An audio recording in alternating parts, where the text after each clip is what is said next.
Okay, let's get started. We've adjusted the schedule a bit today to accommodate our illustrious speaker and her busy schedule. I'm going to briefly say she's been here since 2017. She wears many, many hats, which she's going to tell us more about. And just a little bit of the quick background, after she finished medical school, she did an internal medicine residency at UMKC and then a geriatric fellowship at KU. That's a very good thing. And she also worked as a hospitalist at St. Luke's East and Lee Summit for several years. And so then she shifted her focus to geriatrics, which is to our benefit. And she's also a certified medical director. So if you would please welcome Dr. Twinter. And she has to leave at 2:30, which is why we move this around. But Angie will be here to answer some other questions after she leaves if necessary. So, okay. Oh, and turn off your cell phones. Silence them. All righty, Dr. Twinter. You can hold it or put it in the thing. Hi, thank you again for letting me go first. I apologize. My schedule's not my own. Yes, thank you. I appreciate the reminder. I was just saying thank you again for letting me go first. My schedule's not my own, so I had to shimmy it. So yes, I appreciate the introduction. We've grown a lot here. The group that I was with originally when I first started at John Knox, and I definitely want to thank Anthony Calumbato for bringing me in because he brought me in and helped me become medical director here, and I've been grateful to be a part of the John Knox community. It's a great experience to be here. Honestly, it's one of my favorite places to come. I love to practice medicine. I love geriatric medicine, and the company that I was originally owned by, we were bought out and bought by Curana, and Curana has been, I definitely want to say that they have a vision, they're motivated to grow, expand, to do more for the geriatric population because you are such a large population and you're continuing to grow, and we want to continue to support you. And so that's what we are trying to offer through our clinic. Our clinic has grown also. We're actually not only expanding in services, we're expanding in geography, spatial areas, and Angie will also help expand upon that for what resources we have there. I see patients in clinic, and we also have Teresa, who's our nurse practitioner, who has patient care there. We see a lot of primary care patients, but Teresa's been great about doing urgent care needs or wound care needs or things like that people still want to keep their primary care physicians elsewhere, but Teresa provides that bridge to continue that level of care in between those visits because we know it's hard to get out to your primary care. We are right here on campus. Our clinic is in the old Commerce building on the other side of Places. So we try to be convenient. The bus travels there. Everyone knows where the Curana clinic is. When you tell the bus, they know where to go. We have podiatry services. We have counseling services. We have also a nurse practitioner who does not only counseling, but more of the mental wellness side of medication management. And she has clinic visits, but she also rounds in the care center and assisted living. And so she's been a great asset. Her name's Christelle. And then Lori Justice is our new counselor. And I feel like she's starting to get her niche. She's definitely been a huge asset as far as she's very motivated to support our patients for their counseling needs and other needs in that area of the mental wellness and improving upon their health. Because as we know, health is not just your physical health. There's so many other components of the health. What else am I thinking of yeah. Oh, yeah, thank you. We also have a lab that comes in on Wednesdays and Fridays. They are typically there in the morning. But people like that because they can come in, get their labs drawn. They don't have to wait in line. They're pretty accessible, and I've heard it. They're pretty good stick, which is nice because nobody likes to get stuck multiple times. So that's been a huge help. I use them a lot, but we also can send those labs to other specialists, your cardiologist, your kidneys, your nephrologist, your endocrinologist, all your other specialists who want labs, but it's too hard to go to, other lab companies off campus. So, people come to our lab and get the labs drawn there that we will order for our primary care patients, and then we can coordinate with the specialist. Thank you. And then also, thank you, Angie. If anyone is homebound, even in independent living, the lab company is very gracious in going out to that home on campus for the apartments or one of the townhomes and homes there, or freestanding homes on campus. They will come and draw a lab, and that way, and then we get the reports back. It usually takes us about a day or so to get the reports back, but they're pretty good turnaround. So. Yeah.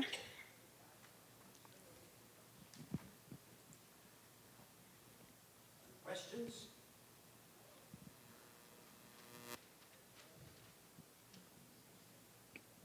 Do you think you'll ever get X-ray capability? That's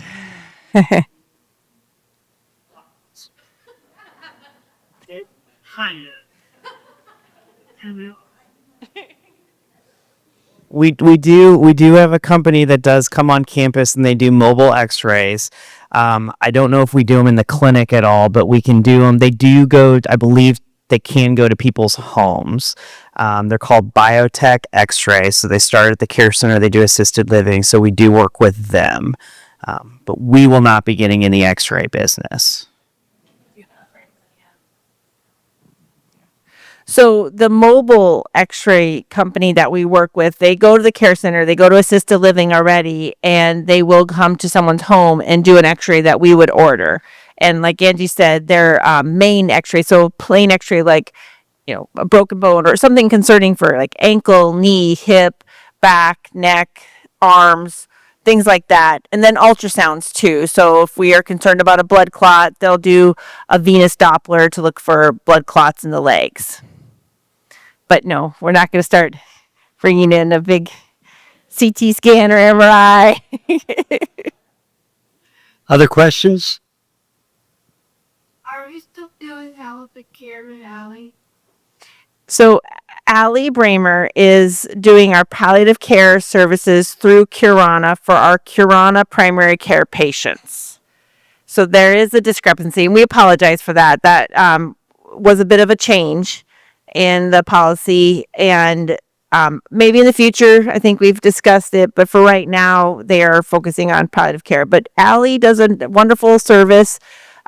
She connects with people on palliative care to check in with them to help them manage chronic diseases, keeping up those touch points, making sure their needs are being addressed. She comes to people in their homes for those on palliative care. And just a reminder, palliative care is different than hospice care. Allie just serves as an added support for those with those higher level chronic diseases, which, as we've said before in other meetings, a lot of people would qualify for palliative care. In order to get the services with the lab work and all of that, do we need to have you as the primary care, or can you get those services even if we're not using Curana as primary? Or like if you're needing lab work, say just your routine labs, or you have a nephrologist or a cardiologist or someone like that wants you to get labs and you don't want to go to them, you will have to be our primary care patient. But if you come in and see Dr. Twinter or Teresa with an illness and they need to get lab work on you for that, you can get your labs done in our office if you're being seen for an acute need. But if it's just routine lab work, we unfortunately are only able to do that for our primary care patients. Other questions?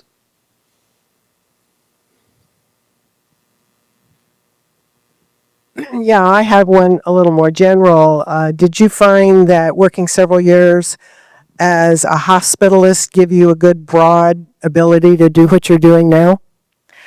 Yes, I loved being a hospitalist, actually. It was fun. It was fun medicine. It's extremely inconsistent. But yes, I think it improved my diagnostician abilities. Just because, you have someone come in and you have to figure out what's wrong with them and you have to do it fast. And so I appreciated that. I worked a lot with our critical care team. I actually worked for the critical care specialist, Sid Devins and Quentin Cookington. I worked closely with them and Tommy Coe. And so I learned a lot from them, but it was a good experience. Yeah. Thank you. Others? It's getting to work out.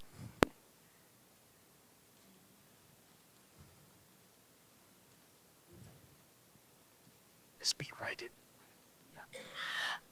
We have been wondering if you need an appointment to come to a Karana or can you walk in?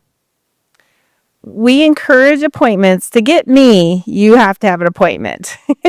And we have Dr. Lay. She's another physician who's joining our clinic, and she also does more by appointments. For Teresa, for like an urgent care visit or an acute need appointment, it's helpful to get an appointment, but they will try to work you in if you call the clinic and ask if you can come see them for something that's going on at that day. Is that fair to say? Walk-ins are available at you take appointments, so those K-ship walk-ins if you see them, I will try to squeeze you in and we'll ask you to come back at a later time that day. So what Angie said is that if you have something going on that day and either come by the clinic or you call the clinic because you would need to be seen for that need, you may have to wait, you may have to come back, but they will do their best to work you in. If not that day, hopefully by the next day. Teresa's really great about doing, and Angie and Christy, our schedulers, helping a lot with that. Others? What else do you do besides go to the clinic at Care Center? I try to keep this on the down low. No. Yes, I have clinic hours. I'm usually there Mondays and Tuesdays. And then I am in the care center for, as medical director, but also I have all primary care patients and the rehab patients in the care center. Then I also do home visits and in assisted living for our primary care patients there. And then just have a lot of fun being a medical director and doing all this other stuff. Oh my gosh. Sorry. Thank you. Sorry. I get one track. I was thinking clinic. Yes. And then I'm also the hospice medical director for John Knox, which honestly I have truly loved. The hospice by John Knox now is growing so much. Michael Stoker is the administrator and Jess Sauter is the director of nursing. And I'm honored to work with them. And Anthony brought us all together, and he did an amazing job of just hiring, and he even served as our temporary director and had a little fun with that. But no, it's we're growing as hospice we are, and we've hired more nursing staff, more aides because of our growth, and the staff and everyone's just a wonderful group of people, highly motivated to give people a good quality of life at this stage of their life for hospice care. And it's truly an honor to work with them, honestly. Thank you. I'm sorry. Are there more questions?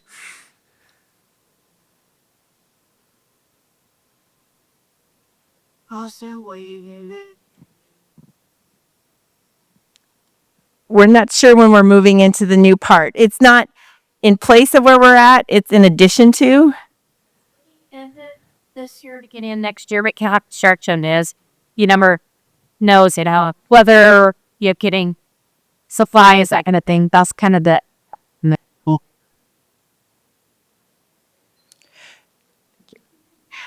So it's the new construction, and as I said, it's in addition to what we currently have for the clinic. the expansion is either at the end of this year, but more likely at the beginning of the 2026. Unfortunately, we're at the mercy of construction and just going into, I think it's just going into an old place and then remodeling it to what we need and doing all that has been a little tricky. Where is it? It's right down the hall from our clinic, which again is our clinic in the old, right across from Places. We're behind Places. She referred to as the old grocery store. Thank you. What services will we get? So Dr. Twinter, Dr. Le, and Teresa will all still be where we currently are. The new space over where the general store was, across from the art studio at the Villager, will be more specialty services. If you're currently seeing Lori Justice, you're probably seeing her over at the care center right now. Once that space is open, Lori will be taking her patients in the new space. Christelle will see her patients there for the psychiatry nurse practitioner. Dr. Tong, the podiatrist that comes to the clinic, will also be down in that space. There's been some talk about our labs being down there, but there's a lot of benefits to keeping our labs in the clinic as well. Last minute, things needed and appointments. So I don't know that we'll move the labs down there, but that's going to be all specialty services. All your primary services, your sick visits, things like that are going to stay where we currently are. Anyone else? I've always got questions. Yeah, you said there's a new doctor coming. What's his or her background, and will he be doing, she be doing what you're doing, that kind of thing?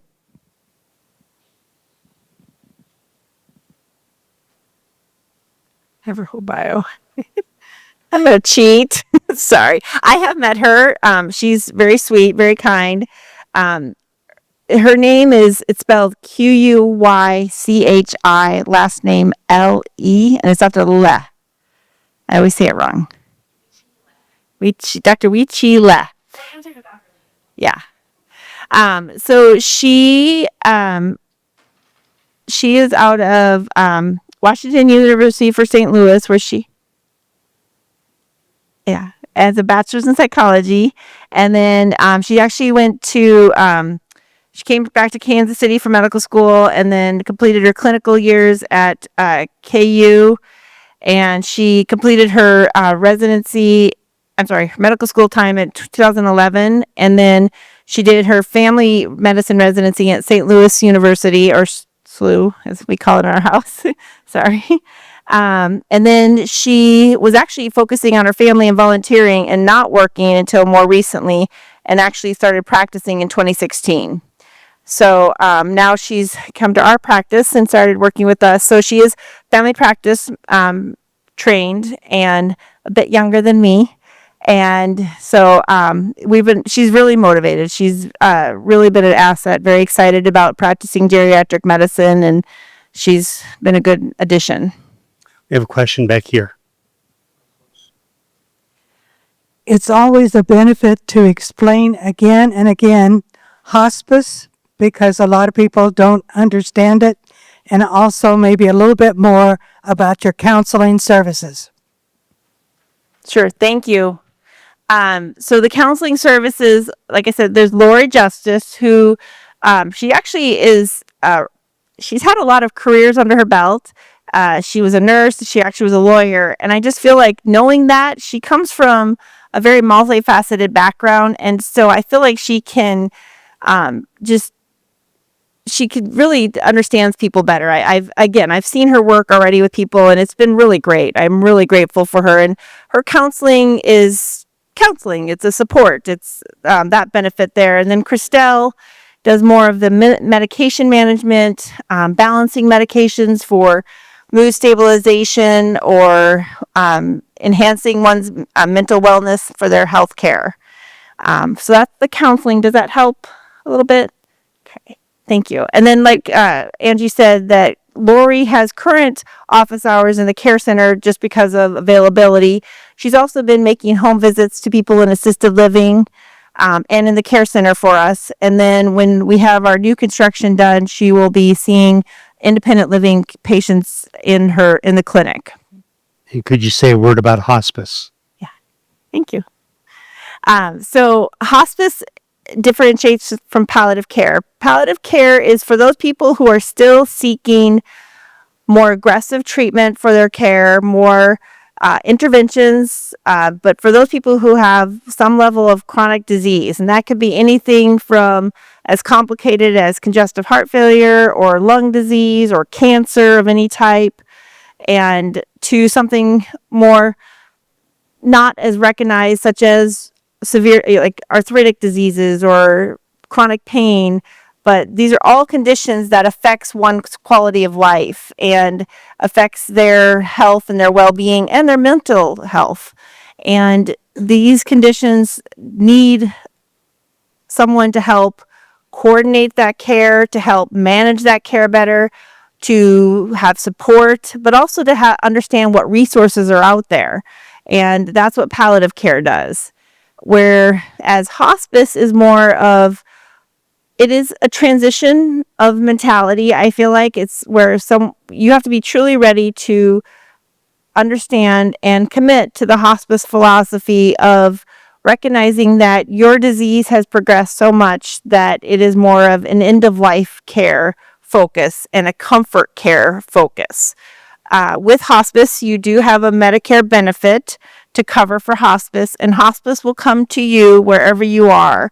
So if you're in independent living or assisted living or the care center, they will come to you and provide the needs that would benefit you most. It brings in nursing, case management, social worker, pastoral support, patient care aides, bath aides, home health aides. And our hospice also has been really trying to branch out more, and we have soft tissue mobilization. We have additional therapeutic interventions, even with essential oil treatment, music therapy, pet therapy. So we're really trying to enhance the end of life care. Thank you.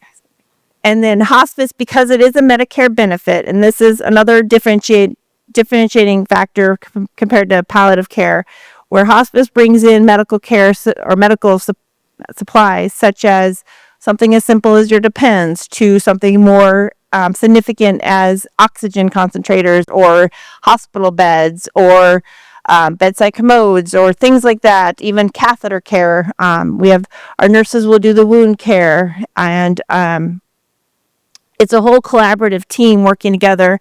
Myself, as the medical director, I am in constant communication with our nurses and our director of nursing about enhancing patient care, addressing their symptoms, and addressing their needs to ensure that their quality of life at this stage is of benefit. In addition to the pastoral care that support from hospice, whether during the time that the person is with us, that's provided. But then after one passes, the family continues to receive pastoral support and counseling support up to a year. I just had a gentleman today who lost his wife recently, and he is having a very good experience with our hospice counselor.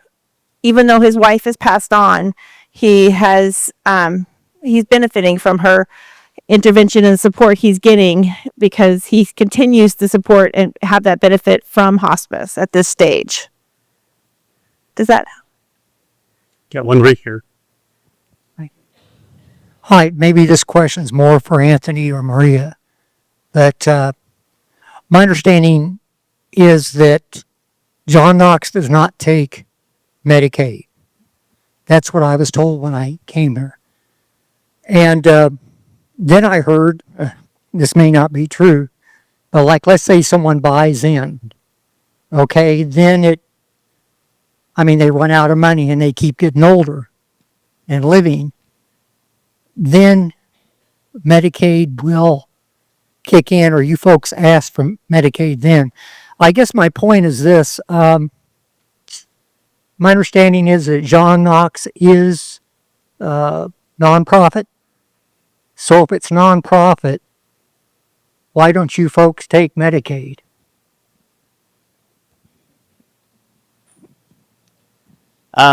We do take Medicaid. We have probably about 30 people in the care center that are there on Medicaid right now.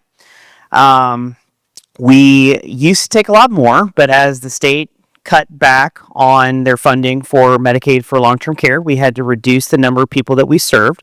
So we are a not-for-profit, but we can't afford to subsidize care consistently. And so basically, when we're losing, it was at one point upwards of $100 per resident day by accepting Medicaid, the rest of the residents of John Knox Village have to subsidize that.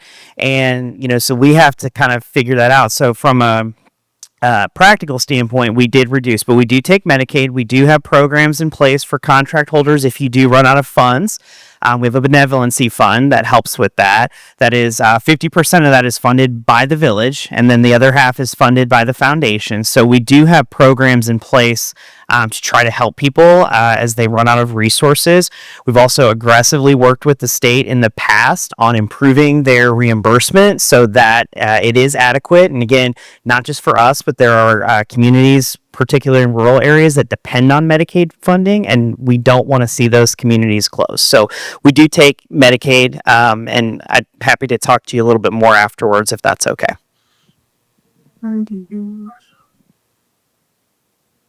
I just wanted to ask, are they, I am now having to go to get Cimzia shots for my rheumatoid arthritis to a group outside of John Knox.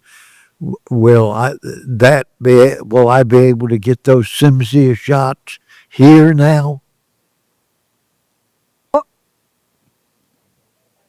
So I'm not a rheumatologist, for the record. And getting those shots are hard to manage.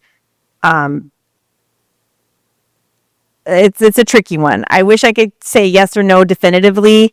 And I don't typically prescribe those medicines because the rheumatologist typically manages that. I apologize. I wish I could say 100%. Because we're not doing vaccines at our clinic because we can't store vaccines. There's just a lot involved in those certain medicines.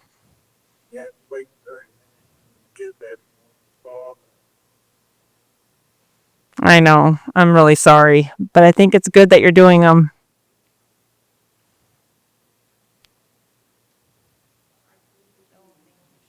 I think we're so glad you took time out of your day and we got more information. And so thank you so much. And you've got 2 minutes left. Okay. Does anybody have any questions for Miss Angie that have to do more about the operation of the clinic? Because obviously she's a person who knows that stuff.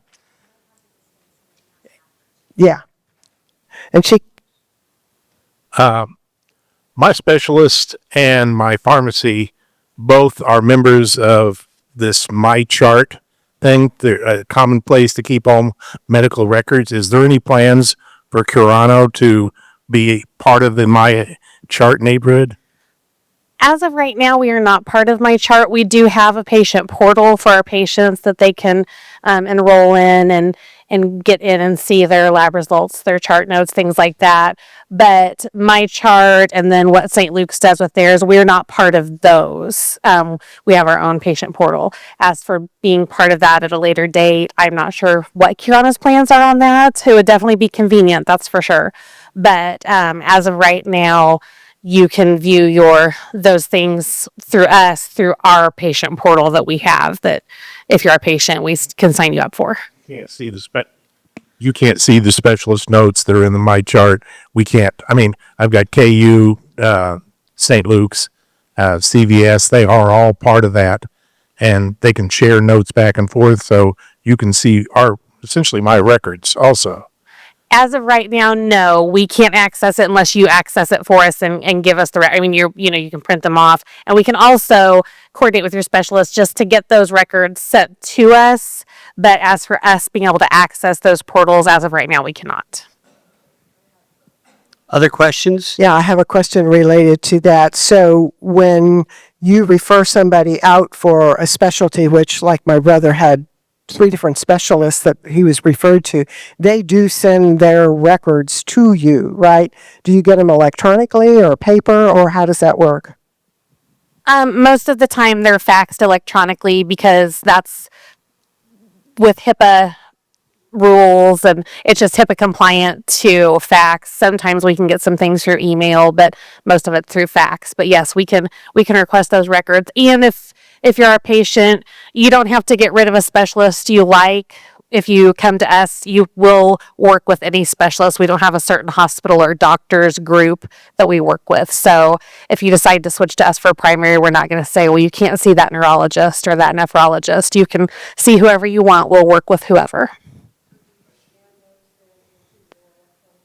Yes, we add those. We upload them to patient charts so that we have it all in your record. Yes. And would you share in regards to, are there any insurances that you do not take, or most of them you do take? Or? I thought that question might come up today, and I'm going to be completely upfront with you. As everyone knows, insurance is a little crazy at the moment. It's so I wish I had a really great answer for you, because up until now, we've been in network with pretty much most insurance carriers. I am hearing from patients saying, my insurance is now telling me, I know a lot of people have said, I think it's Aetna, that is maybe saying St. Luke's isn't going to be, and they're still negotiating. Yeah. So there's been a lot of uncertainty in the insurance market at the moment. So if you had asked me about 3 months ago, I would have been like, yeah, we can take pretty much anything. At this time, I would really like to say we can, but I don't know what these insurance companies are doing with their contracting, things like that. I do have our billing department phone number I can always give you so that you can check into that. But I know there's just so much up in the air, unfortunately, with insurance right now, which is unfortunate. And hopefully that will stabilize pretty soon. We'll have more answers. But as of right now, I always just suggest checking with our billing department just to be safe, because nobody wants to get, a $600 doctor's office bill. I sure don't want to get one. So I just always advise that just to be safe, because it's changing so much at the moment. Yes, we always take Medicare. Definitely take. I don't think we could work at a senior living facility and not take Medicare. So I can very, very confidently tell you that. Anyone else? And one thing I did forget when Dr. Twinner was up there, another service that we offer that I don't think has been advertised very well. We have a doctor, Dr. Jolie Chance, that does steroid injections in shoulders and knees. And she's here once a month.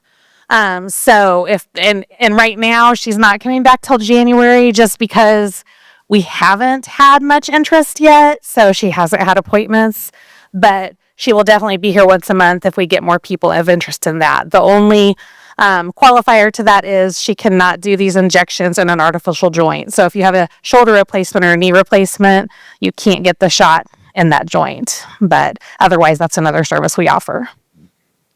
So to get that, like if you are going to your clinic for primary care, then you could just say, can I have a referral for her? Yes, and you can start a chance about being our friend. Okay. Oh, so just call and ask. But that sounds like, what's her background? She's an MD. I don't know a ton about her background, just because she only come to our clinic. She works for Frau. She only come to us via the NDH. Okay. But she's fantastic. I worked with her for a while. Okay, well, that sounds like, thank you so much. And so now we will go on to Greg for our first-time attendees. Yeah. Who's here for the first time? And then we have somebody right here. Speak very, very into the microphones. Is this your first meeting? What is your name and where are you living? Oh, this is my first name. My name is Peggy Sears. You'll see it as Margaret a lot of places, but I don't answer to Margaret. And I'm in the new building. What is it, B? That's E. So Peggy Sears in E building. How long have you been here? A week. Yay, yay. My name is Carol Kemp. And I live in E building. And I've been here about 3 weeks.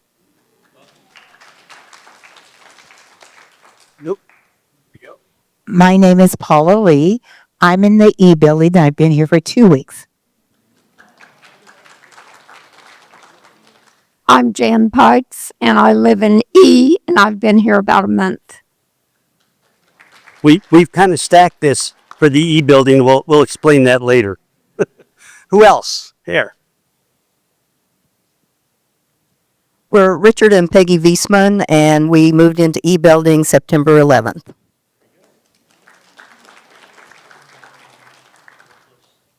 Marilyn Toll, and I'm in the E building. I've been here a month. Nancy Brandell in the E building, and I've been here a month. Very good. Mark and Ellie Spencer, we're in E building and we've been here about 2 weeks. Who else? Who am I missing? Oh, they didn't point at you. Hi, I'm Sue Owsley, and I'm Sue Owsley, and I live in the E building also. Very good.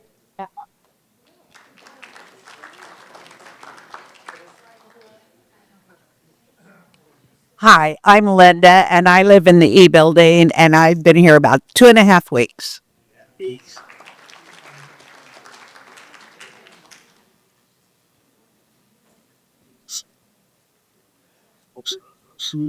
Penny Johnson, and I'm in the E building, and I've been here since the 18th of September.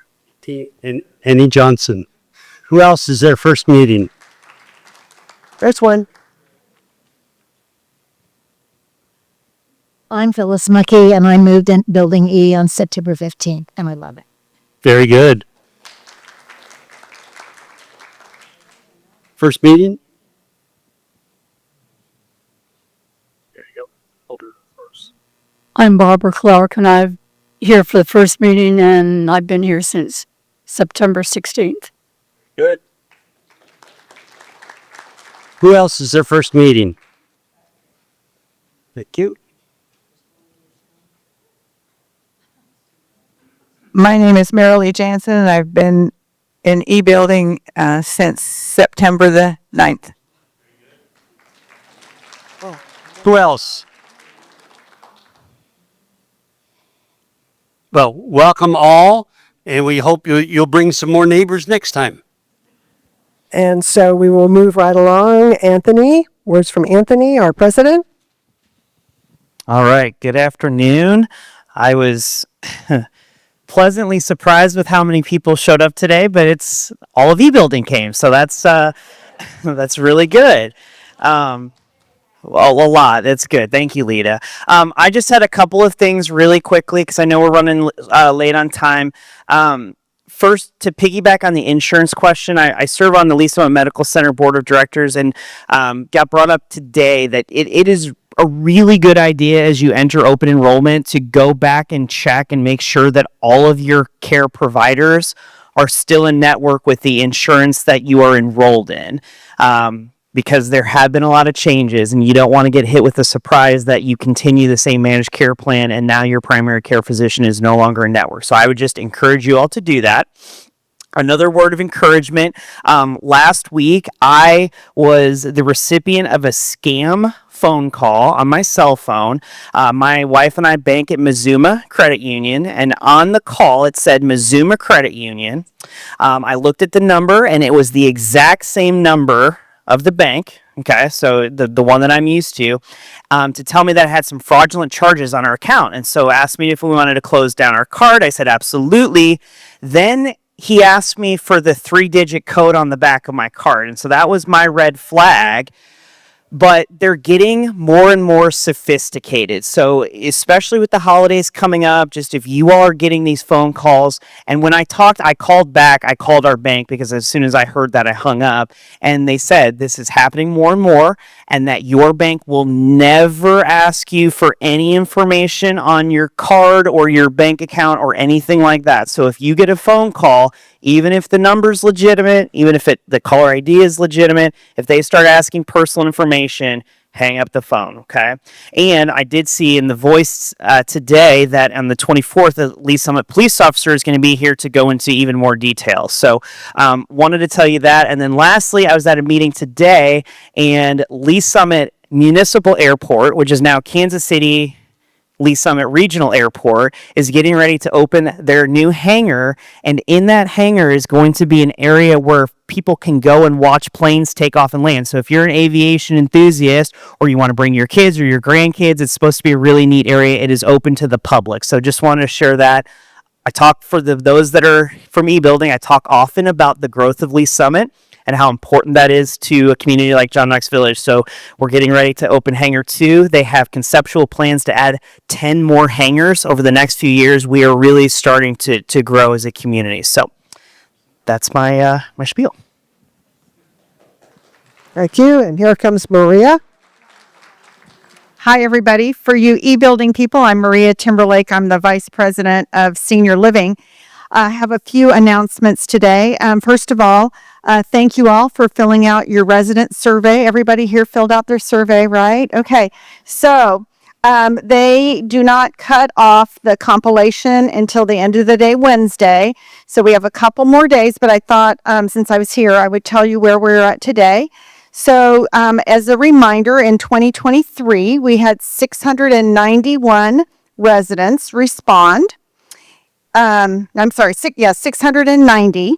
And as of today, we have 691 in. So we have one more than last year, but we have 2 more days. So our response rate last time was 62.7% because we had 1,100 residents. So this time we have more residents, 1,155. So we're sitting at a 59.8% response rate. But if we get 59 a day for the next 2 days, we'll hit the goal of 70%, which was 809. So I'm hoping that we hit that goal. But thank you all for filling it out. Interestingly, last time we had 87 residents fill out their survey online. Anybody want to guess how many we had this time? 215. Woohoo! So, and 476 written. So, they got 56 in the mail today. So I'm hoping they get equivalent the next 2 days, and we'll be close to that 70% 70% response rate. So, we don't have, Joe already has a speaker lined up for December. And that would be too soon for me to give a response. And you don't have a January meeting, and February is the budget. So I will be here in March, if that's okay with Joe. And then Fran, you got like 5 months of programs built into the survey. So we'll be definitely sharing the results. We can go into specific areas or a broad presentation. So if any of you have a neighborhood group or that you would like me to speak, I'd be more than happy to do that in addition to coming here and giving you an overview of the responses. The new handbook is at the printer. Ginger Warner, who works with us over in admin, did not want me to give a delivery date because it isn't actually in production or printing. They're actually working on the typesetting now. But usually that's around mid-December that we deliver that. We also include the new updated directory. And just as a reminder, those are also online, and you can access that information at any time. Todd asked me to give you a reminder, Todd Hollander, our Director of Dining Services. He said that a lot of residents are successfully using the new GEM app. But if you're having any trouble getting that loaded on your phone or maneuvering through that, just to check with any of the restaurant managers or grab Todd when he's out and about. He also wanted to remind people to make their reservations for Thanksgiving now because those reservations fill up pretty quickly. And especially if you're bringing a family group, we would want to make sure we got a reservation in for large parties. So there's lots of stuff going on, but I'll leave it at that. Thank you.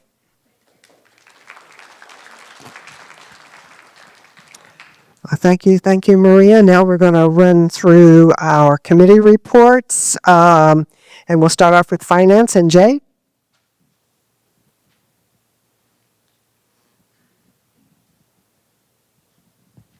Hello, I'm Jay Goodman with the Finance Committee. We met last week. We meet, for those of you who are new, we meet every the last Wednesday of every month. at 1 o'clock, and you're always welcome to join. If you'd like no, just give me a call and we'll look out for you.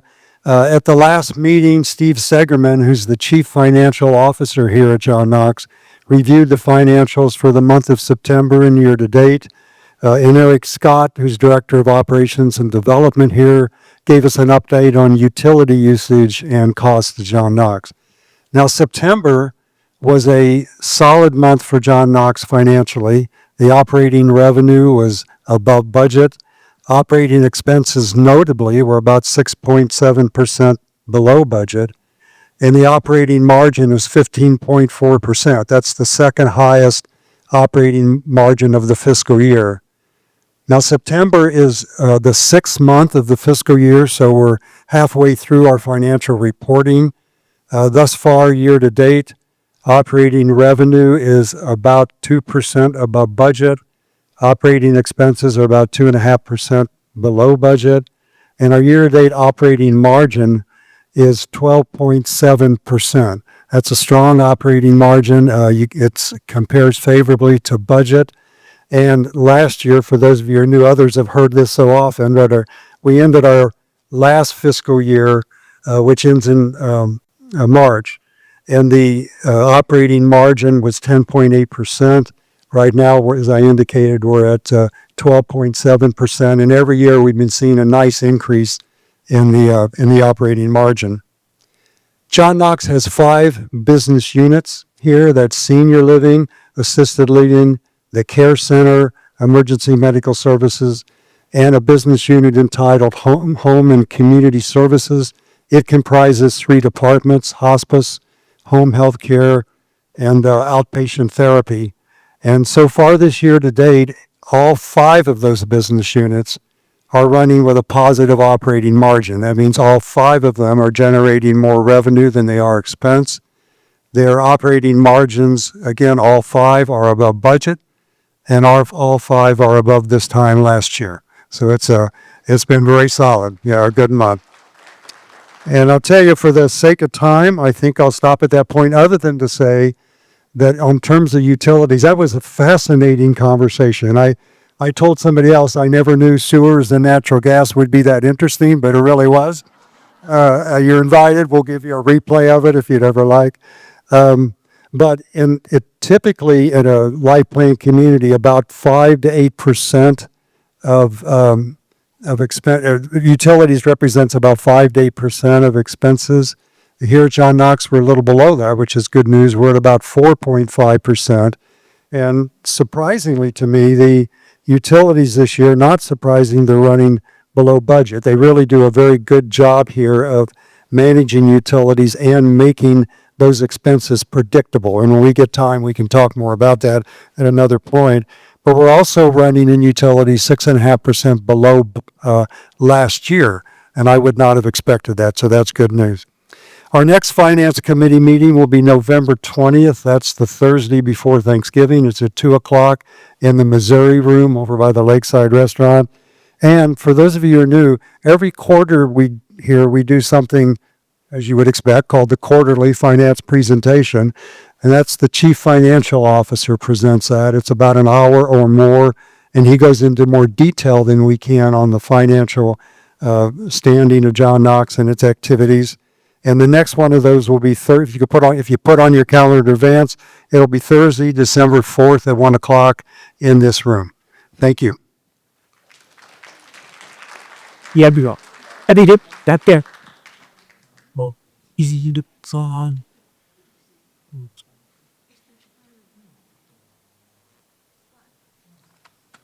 Hi, I'm Frank Colburn, Chairman of the Health Services Committee.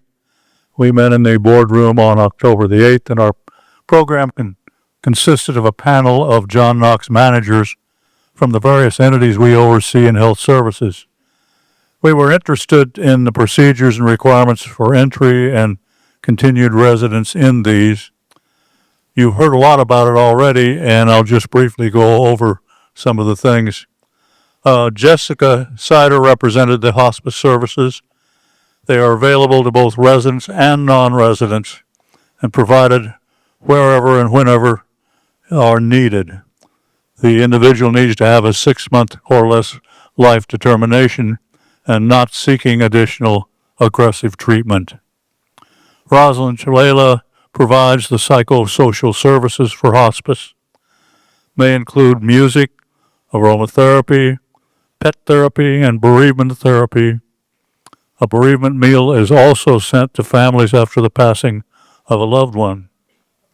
Lisa Boone represented Home Health. A referral from a hospital or a physician triggers this care.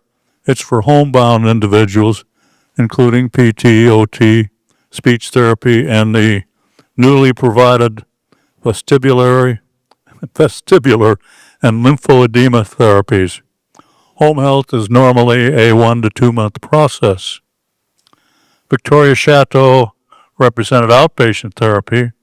This again requires a physician referral and often takes place at the end of home health services. Provided services are the same, but the setting is no longer in the home. Melanie Hayden represented Village Assisted Living. Before entry, residents undergo financial and medical evaluation to determine their eligibility for entry and their care needs. They currently have 111 rooms for basic assisted living and 69 rooms for assisted living memory care. When residents no longer meet resident requirements such as assisted living or transfer, they may need to go to the Village Care Center. Brittany Curtright represented the Village Care Center. They currently have 63 long-term beds and 39 memory care beds, 19 rehabilitation beds. Currently, these are only open to JKV residents. Victoria also spoke about our new Parkinson's Connection. This provides specific health and wellness care for persons with Parkinson's. Program includes things like rock steady boxing, power moves, big and loud, and Tai Chi. Parkinson's Connection is usually not covered by insurance or Medicare. It is open to persons outside of John Knox. The mix is now about 50-50. So have you heard, there are a number of items to navigate as you proceed through these various levels of care. Most of us, when we first come here, don't think about that, speaking personally anyway. But one associate, Melanie McGraw, is your go-to for coordination and questions when you enter that situation. Thank you.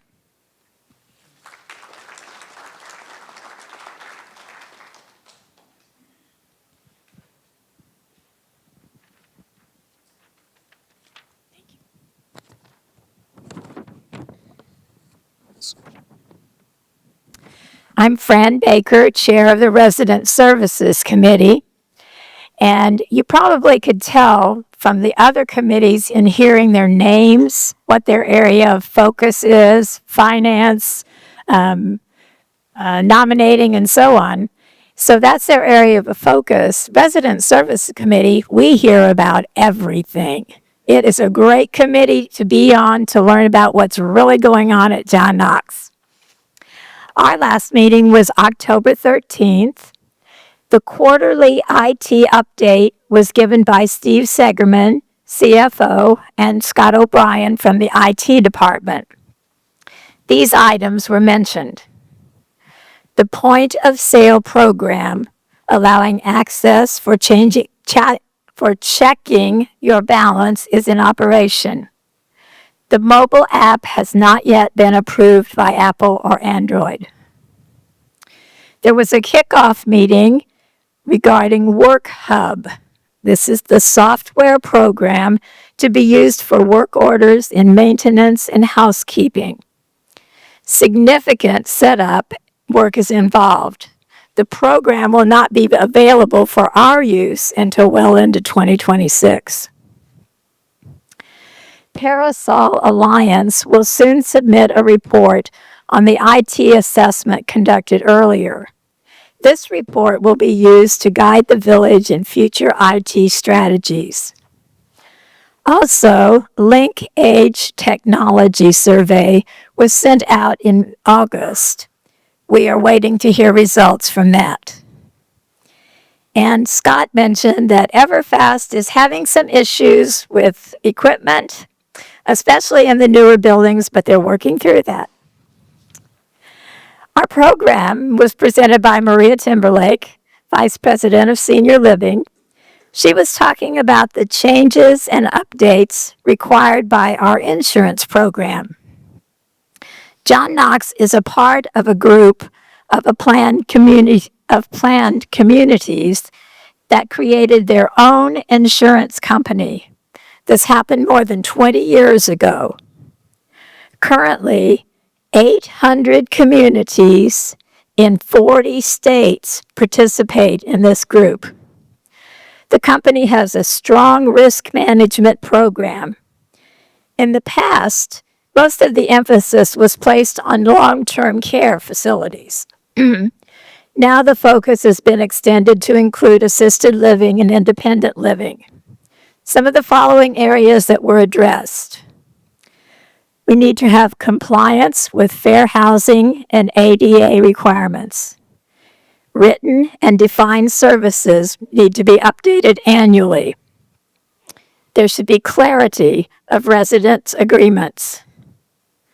Policies regarding services and emergency responses to independent living. There should be environmental safety, including items such as checking sidewalks for cracks or bumps, screening tools for balance, and safe driving concerns. Education was another area, education and staff training with residents and independence living. This is provided through required online sessions on a variety of subjects. These items are used to reduce potential liability in the insurance area. John Knox is really compliant in most of these areas, and only small updates or changes will be needed. Maria also reported, that the recreation center will be open in November. Keep your fingers crossed. There have been some incidents regarding pet policies, and associates and residents are working through that. Says here everything seems to be going well in E-Building. What do you think? Good. The Halloran survey, we've already heard, is out and back in. Our next meeting will be next week, November 10th at 9:30 in the boardroom.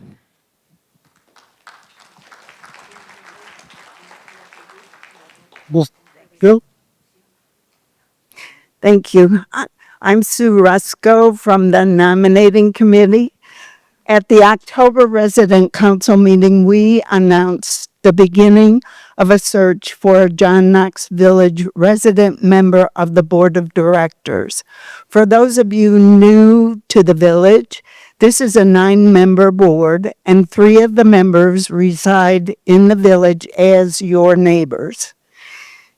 If October was a month that you wondered if this might be a way to offer your time and talent to the village, then November is a month for discernment. I would suggest meeting Jim Ham if you're interested in becoming a board member. Jim is your neighbor. He will be retiring from the board in the spring. You can find out what the commitment and joys are of this volunteer experience. The December Village Voice will include an article announcing the search for a member of the board, the qualifications of the resident, and the fact that a resume with a cover sheet attached is due to me by January 1st. Please call me after December 1st if you need a cover sheet, and I will deliver one to you. Thanks.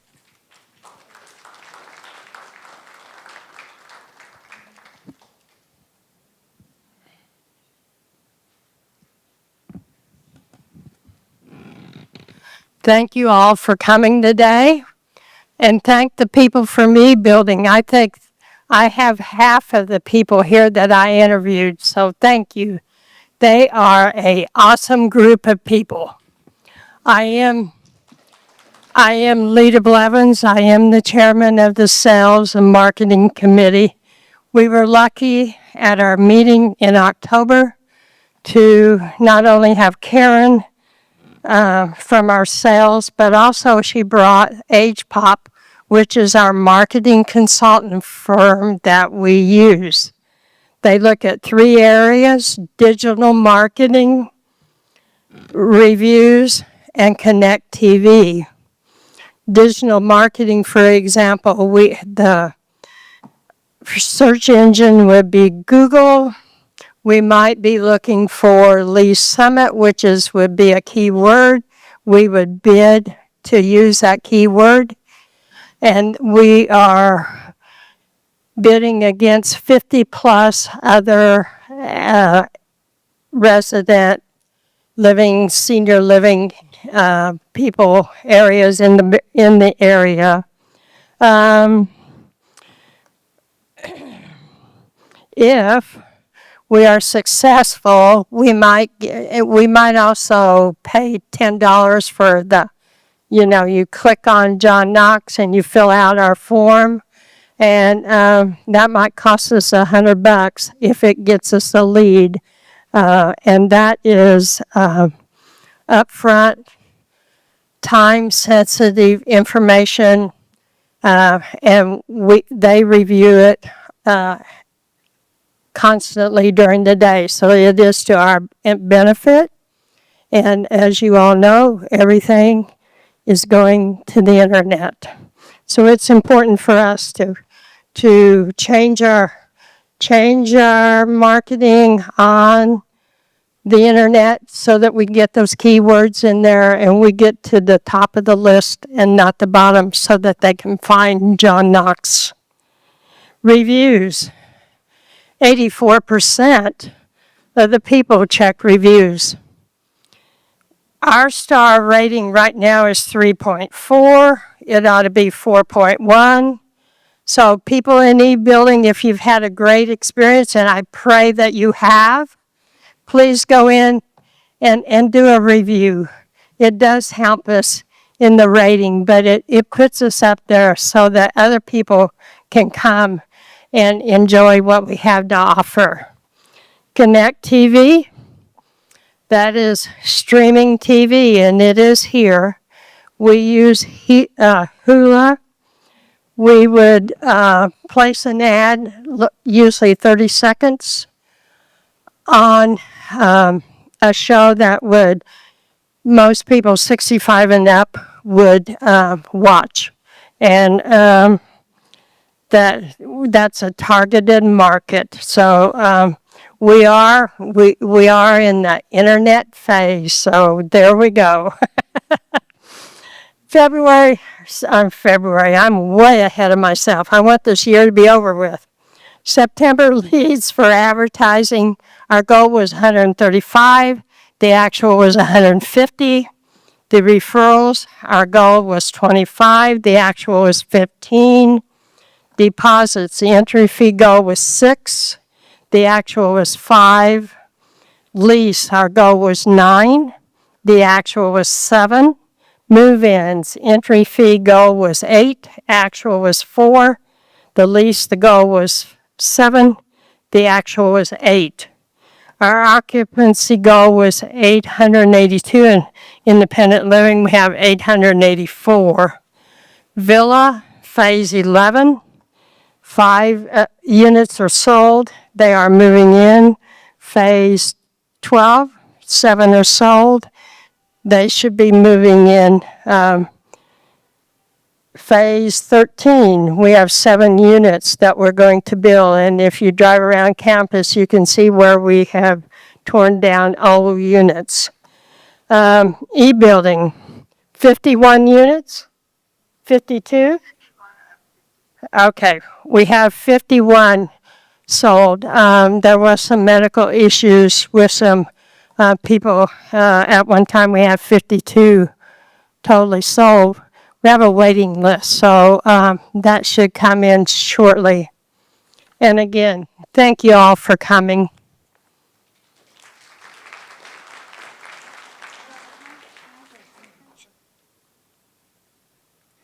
Lita's comments made me think of two things. First of all, I want to remind people not to enter construction zones, whether there's a fence or not. And I can tell you that Eric Scott was in conversation with a resident about the recreation center. And Eric was saying, you know, he really thought that this resident would like it because he knew that that resident plays pickleball. And that resident said, well, yeah, I've already seen it. Yeah, I think it's going to be great. Yeah. You're putting yourself in danger. Anthony did a walkthrough with me a couple weeks ago. There's equipment, there's boxes, there's cords. And think about it. If you have your cell phone in your hand and you wipe out, your cell phone's going to fly. If it's in your pocket and you fall, you're going to smush it. There's no way, if you're in there by yourself, that people can call for help, right? There's no active phones, there's no pull cords, nothing. And that really does concern me. Also, when a building is under construction, it is not under John Knox Village insurance. It's under the insurance of the construction company. So if you were to be injured, you're going to have to deal with them, not with us. And we don't want you to get hurt. That's the most important thing. The other thing is, Fran, I'm sorry to report that November date is not a good date anymore. The current date that we have is for the construction company turning the building over to us is December 8th. We have the interiors company coming the week of December 15th. To be honest with you, we had the interiors group come into the e-building before we had the final certificate of occupancy, and we got a little hand slap from the city. So we've scheduled that a week later. So unfortunately, that project, you know, it's just kind of had a few little delays here and there. But would you agree? I think it's going to be great. I think the courtside lounge, which is the meeting area, is going to be perfect for family gatherings and for neighborhood groups. The courts, pickleball, basketball, table tennis, that it is really strange to stand in that space and feel how big that space is if you ever stood in the old clubhouse.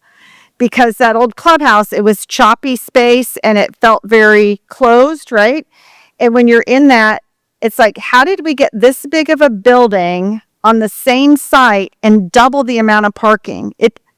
I don't understand it. It doesn't make sense, but it's going to be a great space. So sorry about the delay, but please stay out of the construction zones. Thank you. Okay. Our next general meeting is December 1st, and I hope to see a good crowd again. Our program's going to be Mary Beth Roberts, Directors of Sales Marketing. And so some of you can leave, but some of you are going to have to listen to Greg. So I'll pass this off to Greg. You all have to listen to me, right? What we're going to do for the next 3 resident council general meetings is have a connections time for our new e-building residents. There's so much information. We hope you'll come here and listen to what every committee does, and now you have a perfect working knowledge of every committee on campus, right? What we're going to do after each of these meetings is spend 15 to 30 minutes answering your questions, explaining those connections, pointing you to resources. And what we're going to do today is, if the folks who want to talk about that will go to the back half of the room, other conversations can go on up here. But like I said, the next 3 resident councils, we're just going to have a connection time for the e-building residents. If you're in there's no meeting in January, so that's today, December, and February. And we'll talk about other options and other resources. But if you'd like to stay, move toward the back. Yes, Janet. If there are other items that like get updated on. I was just going to say that. Others are welcome. The focus is going to be on e-building and their questions, but this will be a refresher on anything and everything, and I will be quick to admit where I don't know an answer. Nobody here has every answer, but together we will work through well, Anthony will stay. I'm sure he'll have every answer. I had to do that, yeah. You may now turn on your cell phones, turn back on, and I will see folks with questions and connection time in the back of the room. Thank you.